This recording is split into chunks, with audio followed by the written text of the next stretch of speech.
Hello guys, welcome back.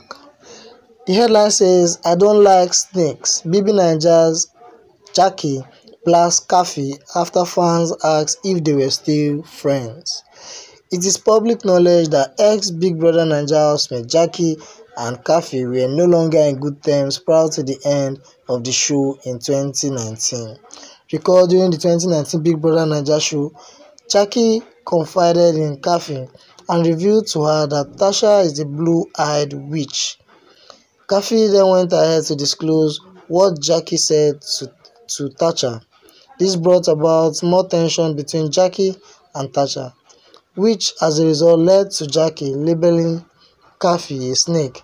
It is surprising that since after the show in 2019, Jackie and Kaffi are still not in good terms.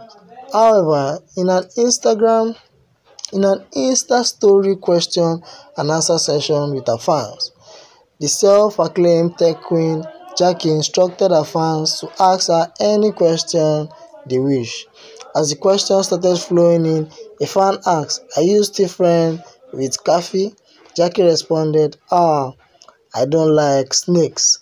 Her answer, however, suggested that she has ended things with the Ekiti State-born colleague known popularly as Kaffi. What are your thoughts, guys? Drop your comments in the section below. If you're new, don't forget to subscribe and also hit on the bell icon to get new notification when a story drops.